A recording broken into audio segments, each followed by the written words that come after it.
Bonjour à tous, bienvenue à cette deuxième entrevue du Réseau canadien d'innovation pour aborder aujourd'hui un sujet chaud, j'ai envie de dire. En fait, un sujet qui commence à faire chauffer pas mal les médias et l'industrie en général et qui va certainement continuer de faire couler beaucoup d'encre, à savoir l'alimentation cellulaire.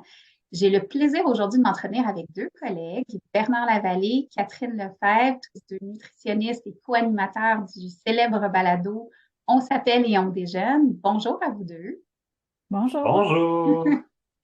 Alors, Catherine, Bernard, aujourd'hui, c'est ça, je vous ai invité à ce qu'on parle d'aliments cellulaires et pour ceux qui nous écoutent, qui ne sauraient pas de quoi il s'agit, je vous invite à consulter les multiples ressources qui sont mises à votre disposition sur le site du Réseau canadien d'innovation sur ce sujet-là, puisque le réseau vient juste de lancer un nouveau programme de financement pour des projets d'innovation autour de l'alimentation cellulaire en général.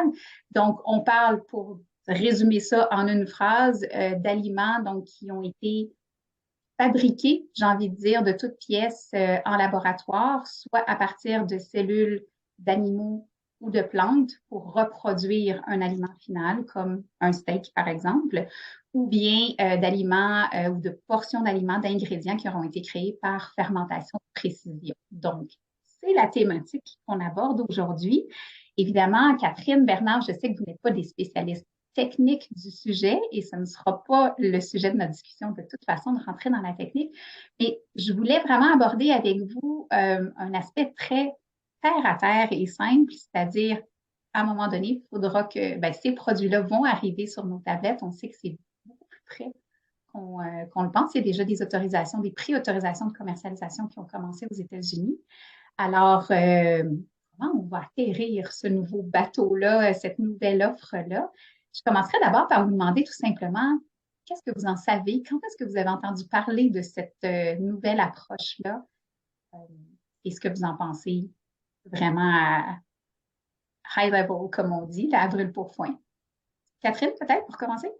Ben, moi, je dirais que peut-être un peu comme tout le monde, comme monsieur, madame, tout le monde, j'en ai entendu parler de tu sais, le fameux steak à 100 000 là, ou tu sais, le, Oui. le truc un C'est un peu. burger, Catherine. Oui, c'est ça, la viande hachée. On n'était pas dans le filet mignon, là, oh là là.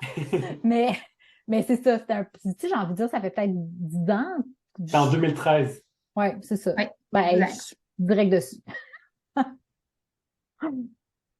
Et puis, Ouais, ben, même chose pour effectivement, moi. qui avait coûté une fortune parce que dans le fond, ils avaient mis dans le prix de développement Bien du sûr. fameux produit qui, là, dans ce cas-ci, était de la viande cellulaire. Bernard, ça a-tu été ton premier? Même chose que Catherine, moi aussi, c'est le fameux burger de 2013 qui avait vraiment piqué mon attention. Puis j'avais commencé à faire des recherches sur le sujet, voir comment c'était produit, puis tout ça. Puis déjà à l'époque, je me posais plein de questions, même si. Parce que, en fait, il ne faut pas oublier que même à cette époque-là, ce qu'on nous disait, c'était exactement ce que tu as dit en début d'entrevue, Isabelle, c'est-à-dire ça s'en vient bientôt sur nos tablettes. Mhm, Déjà à l'époque, c'est ça qu'on nous vendait comme message. Donc, moi, j'avoue que 10 ans plus tard, je suis devenu un peu sceptique par rapport à cette technologie. En fait, par l'arrivée imminente de la technologie. On dirait que ça fait 10 ans que je me fais dire, hey, l'année prochaine, ça s'en vient sur nos tablettes. Donc, moi, je suis rendu à un point où je me dis, ben, ça va arriver quand ça va arriver. Je ne dis pas que ça arrivera jamais, mais j'ai arrêté de croire que ça s'en venait l'année prochaine. Donc, je serais peut-être surpris. Mais ça fait depuis au moins 10 ans là, que je l'attends, puis que je vois des avancées, on voit qu'il y a des nouveaux tests qui sont faits. On est rendu plus loin que justement ce fameux burger-là. Les prix semblent avoir quand même drastiquement chuté comparativement à l'époque. Donc, la technologie est en train de s'industrialiser. Mais est-ce que vraiment on est rendu au point où les consommateurs pourront en manger de façon massive, si on veut, là? Moi, j'ai le goût de dire, quand j'irai à l'épicerie et j'en trouverai, là, on en parlera. on Mais y d'ici croira. là, je reste un petit peu sceptique. Il y a encore effectivement beaucoup de travail à faire, puis vous avez touché à un point particulier qui est celui du coût.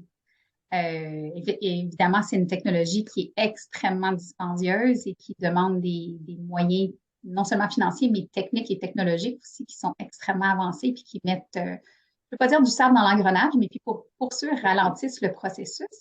En marge de ça, il y a beaucoup aussi de discussion ici, je reste sur les aliments cultivés comme tels, donc comme la fameuse viande dont vous avez parlé, qui avait été obtenue en prenant des cellules, en fait, d'une vache et qui ont été ensuite multipliées et développées en laboratoire pour faire le fameux burger dont vous avez parlé. Euh, Parmi les intérêts ou les sujets qui entourent cette nouvelle tendance-là, cette nouvelle vague-là de développement de produits, il y a le développement durable. Ça semble avoir été depuis pas mal les débuts un moteur pour pousser derrière cette innovation-là, puisqu'on sait que l'élevage intensif a des effets passablement négatifs là, sur l'environnement et sur la planète à bien des niveaux.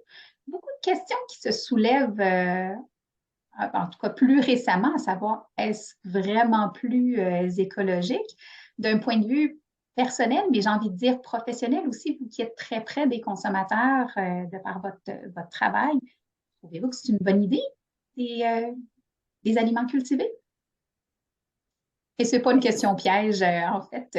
Mais c'est tellement une grande question parce que pour avoir suivi l'innovation en alimentation les dernières années, ce que je trouve toujours, en fait, l'espèce de dénominateur commun que je vois souvent, c'est on a développé ou trouvé, créé une technologie qui nous permet d'innover, une sorte d'ingénierie alimentaire qui nous permet d'aller complètement ailleurs. Et là, c'est ce qui rend ça intéressant d'un point de vue d'innovation. Et il y a aussi le côté, bien, avec cette innovation-là, on est capable de jouer sur des enjeux contemporains présents. Dans les dernières années, on a vu beaucoup de trucs autour des super aliments. Donc, comment on est capable de concentrer, par exemple, certains nutriments, d'encapsuler presque des nutriments et de les, presque les injecter dans un grain de riz, là, des genres d'innovation comme ça. Et là, on joue sur un enjeu, puis là, des super aliments, on est plus dans les tendances plus ou moins lourdes, là. C'est assez passager comme les nutriments ou les micronutriments comme ça. Les enjeux de changement climatique, c'est très lourd. C'est omniprésent. On ne peut qu'y faire face, là. On frappe un mur en ce moment. Donc, on touche à une technologie, une forme d'ingénierie assez spectaculaire qui vient toucher justement, comme tu décrivais, Isabelle, à un enjeu majeur qui nous concerne tous. Donc, c'est sûr que ça devient d'autant plus intéressant. Mais après, concrètement, sur le plancher des vaches, qu'est-ce que ça change? Le plancher des pétris, Catherine. Le plancher des pétris. Non, mais qu'est-ce que ça change? Mais c'est sûr que je ne sais pas, honnêtement, je ne connais pas suffisamment bien la technologie pour dire est-ce que ça va réellement améliorer l'empreinte écologique de la production de viande, dans le cas de la viande. Mais d'un point de vue du paysage, est-ce qu'on va devoir convertir tous les champs en grandes usines de transformation? Tu sais, il y a comme, c'est un peu utopique parce que, à mon avis, ça soulève presque de la science-fiction dans ma tête à moi, parce que je ne suis pas près de la technologie, mais on est encore un peu dans le concept de science-fiction dans ma tête. Mm-hmm. Il y a comme moi, tu vois, il y a comme deux arguments. Donc, évidemment, il y a l'argument de l'environnement, comme vous l'avez bien écrit les deux. Puis, en fait, deux arguments dont j'entends beaucoup parler pour pousser cette technologie-là. Donc, si on pense à l'environnement, effectivement, je pense, en fait, puis Isabelle, tu me corrigeras, mais je pense que personne n'a la réponse présentement à savoir est-ce que réellement cette viande, est-ce que ça va s'appeler de la viande, mais est-ce que cette technologie-là, lorsqu'elle sera appliquée dans un modèle industriel, aura réellement un impact environnemental moins grand que de la viande qui vient d'un vrai animal qui a brouté, par exemple. Je dis qu'il a brouté, mais en fait, d'un vrai animal qui a été dans une usine ferme, qui a été produit de façon très efficace énergétiquement. Je ne dis pas éthiquement, mais énergétiquement. Donc, est-ce que vraiment cette nouvelle viande-là aura un impact moins important? Je pense qu'il n'y a personne qui a vraiment cette réponse-là parce qu'on n'a pas encore à grande échelle la production. Exact. Le deuxième enjeu qui est toujours mis de l'avant et qui intéresse beaucoup certains mouvements véganes, c'est l'éthique animale, justement. De dire, est-ce qu'on serait capable de produire de la viande sans tuer des animaux? Puis encore une fois, donc oui, je comprends l'argument en arrière. Je pense qu'il y a un intérêt certainement qui est beaucoup plus philosophique qu'autre chose. Mais de ce que je comprenais de la technologie, c'est que présentement, pour être capable de faire multiplier ces cellules, on a besoin de sérum fœtal, donc qui va provenir en ce moment d'animaux, ben, j'allais dire vivants, là, mais bref. Donc, on n'est pas encore complètement détaché finalement des animaux, même avec cette technologie. Donc, est-ce que vraiment on va être capable de répondre à la demande des consommateurs? Ça, c'est comme mes deux gros questionnements que j'ai par rapport à la technologie et où j'ai l'impression que ce sont des arguments qui sont mis de l'avant, mais est-ce qu'ils sont réels? Est-ce qu'on a vraiment les preuves? Moi, je ne les ai pas vus. Il nous manque encore effectivement des données, tu as raison Bernard. Puis, en fait, il y a eu certaines démonstrations et calculs qui ont été faits sur l'impact environnemental d'une production de ce type-là, donc cellulaire, versus l'élevage traditionnel intensif.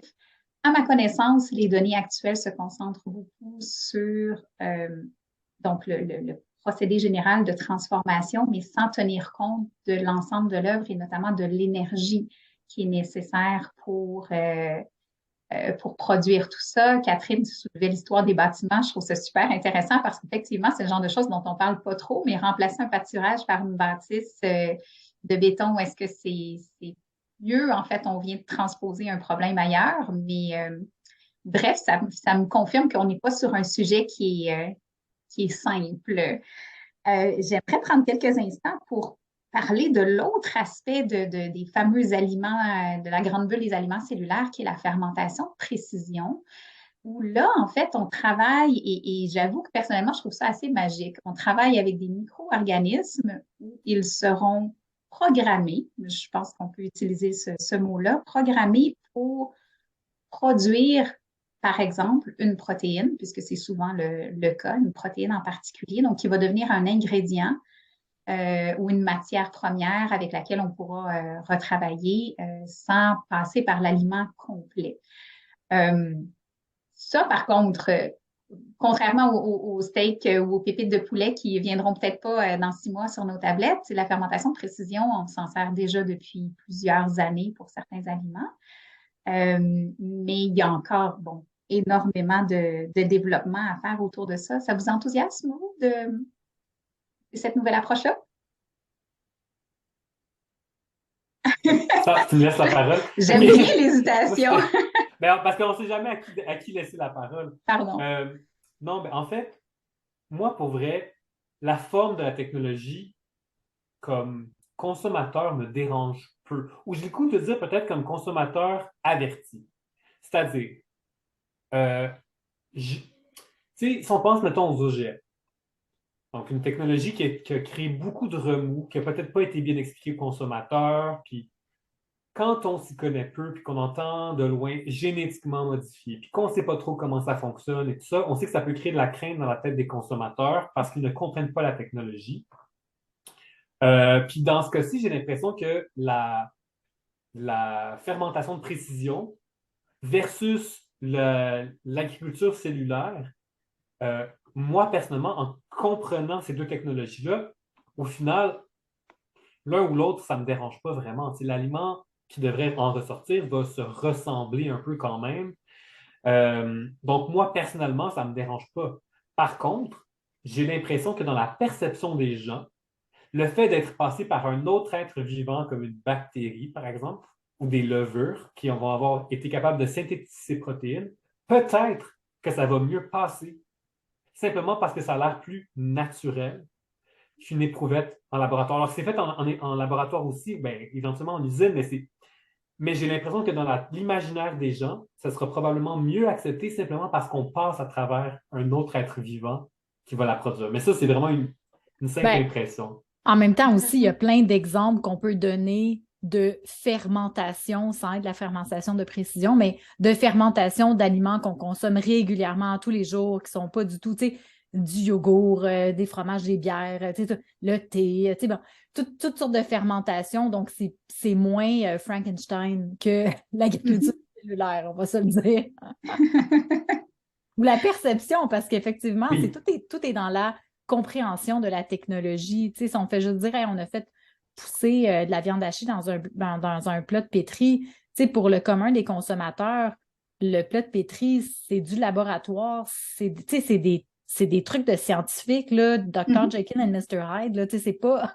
Oh oui. c'est Ben, il n'y pas... a pas eu un vieil épisode des pierres à feu où il y avait eu ce genre de choses-là, C'est de très steak possible. sortant de Ben, pétri, je ne sais c'est trop. vraiment le scénario de film de science-fiction. Là, on invente de la nourriture parce qu'il ne reste plus rien à manger. On a fait un épisode complet là-dessus. Donc, tu sais, OK. c'est dans l'imaginaire des gens déjà, mais la fermentation de base, c'est très connu, puis on consomme plein d'aliments fermentés depuis des millénaires. Tu sais, fait qu'il n'y a rien de bizarre avec la fermentation comme telle. Bon En tout cas, point. certainement que je vois, comme tu dis, là, Catherine, je pense que je vois certainement une opportunité, du moins pour l'industrie, pour être capable de ficeler un message autour de ça qui va faciliter à l'acceptabilité de ce produit-là, parce qu'effectivement, en fait, puis je te dis ça, puis en même temps, on le laissait avec les OGM, de dire depuis toujours, on sélectionne les aliments, puis on les change, on les change génétiquement, mais avant, c'était avec les graines, puis en les sélectionnant. Aujourd'hui, c'est en laboratoire. C'est un peu le même discours, de dire depuis toujours, on fermente. Cette fermentation-là permet de créer des nouveaux aliments, des vitamines, Mais moi, etc. j'ai l'impression que cette explication-là des OGM, elle est récente. Qu'au Ouais, début, on ne ouais. l'a pas très bien Davantage. expliqué. Puis là, on fait le lien, puis c'est peut-être plus facile de faire comme ah ben oui, dans le fond, ça se ressemble comme modification, tu sais, comme Mhm.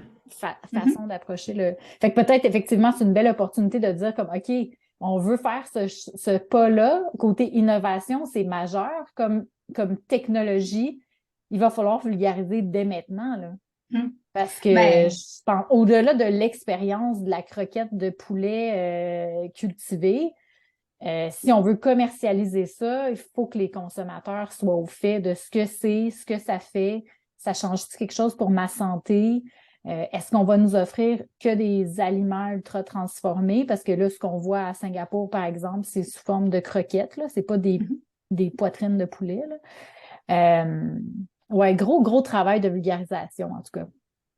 Ben, justement, je voulais boucler la boucle avec vous sur ce point-là en particulier de la communication parce que avec d'autres types de produits ou de catégories, on a déjà l'enjeu de la transparence qui est soulevé depuis un petit moment. Puis je pense qu'il n'aura pas fini de faire jaser où les consommateurs veulent davantage savoir ce qu'il en retourne de leurs aliments, d'où ça vient, comment c'est fait, qui le produit, est-ce que ça fait 3 fois le tour de la planète, etc. On l'a vu avec les OGM, vous venez de le souligner, où ça peut être un code de dérapage quand on veut bien faire, de ne pas trop en dire parce que c'est compliqué, finalement, ça peut se tourner contre nous.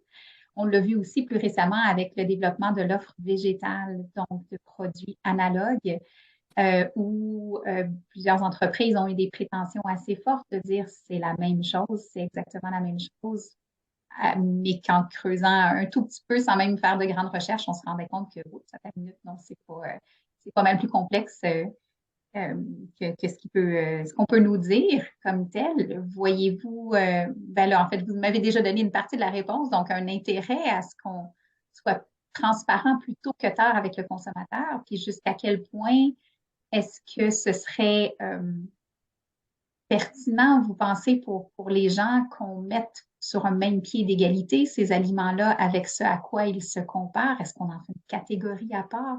Bref, je pourrais repartir pour 15 minutes avec vous là-dessus, mais votre ressenti, point de vue communication. Ben, j'ai comme un gros questionnement, en fait, puis Catherine, tu as commencé à l'aborder, mais justement, déjà sur l'aspect de la santé, puis de dire à quel point est-ce que c'est équivalent à de la viande qui viendrait d'un vrai animal qu'on a élevé, parce que vous le savez aussi bien que moi, on est les trois nutritionnistes. Un des grands principes de base de la nutrition, de la saine alimentation, c'est de manger le plus diversifié possible. Mhm. Puis quand on mange de la viande, ben, on va manger justement mettons, du bœuf, du poulet, du porc. Mais même quand on mange, mettons, du bœuf, ben, on mange de la viande qui vient de différentes races de bœufs. Et même si on mangeait la même race de bœuf, on mange de la viande qui provient de différents individus qui peuvent avoir été élevés de différentes façons à différents endroits. Donc, il y a une diversité dans le profil nutritionnel de ces viandes-là. Nous, on ne s'en rend pas compte comme consommateurs, mais on va avoir accès à une diversité de nutriments parce qu'on a mangé des types de viande différents qui viennent de différents animaux. Or, avec ces technologies où on va produire une viande, donc par exemple dans le cas de l'agriculture cellulaire, à partir de quelques cellules souches qu'on multiplie, donc quelques cellules souches qui proviennent peut-être de quelques individus, seulement quelques vaches qu'on va avoir choisies pour X, Y raison, qu'on multiplie. Donc, qu'est-ce qui va se passer si tout le monde se met à manger une viande constituée de quelques cellules clones, toutes pareilles, donc on perd cette diversité-là. Ça, pour moi, c'est un très gros enjeu dont on ne parle pas, puis l'impact que ça... Peut-être que ça n'aura pas d'impact sur la santé, mais juste, on ne le sait pas, parce que c'est une nouvelle technologie. Très bon point. Donc, le mettre sur un pied d'égalité, puis dire, ben oui, regardez, c'est le même profil nutritionnel, il y a autant de protéines dans l'un que dans l'autre, par exemple. Moi, j'ai un malaise avec ça parce qu'il y a des nuances beaucoup plus complexes à aller. Il y a des choses qu'on ne comprend pas encore et qui sont importantes auxquelles penser. Fait que ça, pour moi, les mettre sur un pied d'égalité, je suis pas vraiment certain. En tout cas, je pense qu'il est trop tôt pour le faire. Bon point. Catherine? Ben, peut-être d'un côté plus social, tu sais, je pense que pour tout nouveau produit, là, même sans que ce soit une grande innovation, il y a toujours la notion d'acceptabilité. Puis dans ce cas-ci, c'est paradoxal parce qu'on pourrait dire, ben c'est un produit parfait parce qu'on reproduit la texture, tu sais, le look, tu sais, tout a l'air pareil, tu sais, là. Je laisse de côté ce que Bernard vient de dire qui est super intéressant, mais ça a l'air pareil. Donc, on n'est pas, on vous présente la protéine de soya à saveur de bœuf. Non, non, on est vraiment très, très, très, très près de l'aliment qu'on connaît. Donc, au niveau de la notion d'acceptabilité, on pourrait se dire, ben c'est merveilleux. Mais je pense que dans la perception des gens, dans les habitudes alimentaires, les habitudes de production, ou ce qu'on connaît de la viande, ou de l'élevage et tout ça, je continue de penser que le consommateur va continuer à percevoir ça comme un aliment de science-fiction, ou peut-être un petit peu trop technologique, ou en tout cas, dépendamment comment c'est vulgarisé, comment on en parle, à quel point on est transparent avec cette production-là. Ça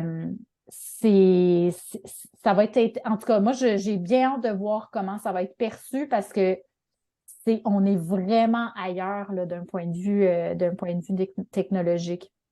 Puis aussi, comment ça va être présenté. Parce que, Mm-hmm. Catherine, si tu dis le consommateur va le voir comme un autre produit, mais la réalité, c'est que si tu veux, admettons qu'on allait à l'épicerie, puis que tu as deux boîtes de croquettes de poulet, une à côté de l'autre, une vient de viande produite en laboratoire, d'agriculture cellulaire, une vient de poulet élevé de façon industrielle. On ne verra pas la différence. Gustativement, personne probablement ne sera capable de voir la différence. Le jour où ça va être mis en marché, c'est parce qu'ils auront atteint une recette probablement où on ne sera pas capable de voir la différence. Oui, puis est-ce que ça va être écrit sur la boîte? Exactement. Mm-hmm. Exactement, Oui. c'est ça le questionnement. Et pour revenir à ce que tu disais, Bernard, tout à l'heure, c'est quoi le benchmark? C'est quoi le comparable? Donc, est-ce qu'on va faire la pépite de poulet pour revenir avec cet exemple-là à l'image et en tout point identique à la marque nationale numéro 1 la plus vendue? Parce qu'il y en a actuellement 4-5 sur le marché qui ont des recettes un peu différentes. Alors, bref, oui, je pense que on est après tous comprendre que c'est pas mal plus complexe que ce Dans qu'on le fond, c'est pour ça que pourrait c'est pas sorti tout de s'imaginer. suite, Bernard. C'est pour nous laisser le temps de réfléchir à tout ça, d'en parler, puis de se faire une tête avec tout ça avant de mettre ça en marché. Absolument. Puis je souhaite sincèrement que notamment notre échange et d'autres échanges seront juste le début d'un grand jeu de domino pour qu'il y ait plus de discussions et d'échanges auprès des différents acteurs de l'industrie pour approfondir le sujet avant que le gouvernement nous arrive juste avec ses règles et ses décisions par rapport à tout ça pour qu'on puisse tous avoir notre mot à dire. Catherine, Bernard, merci infiniment d'avoir partagé ce moment et votre opinion avec nous aujourd'hui. Et puis, j'invite tous nos auditeurs aussi à continuer de vous écouter parce que je suis sûre qu'il y en a beaucoup qui vous écoutent sur votre balado dont s'appelle Et on déjeune. À la prochaine. Merci.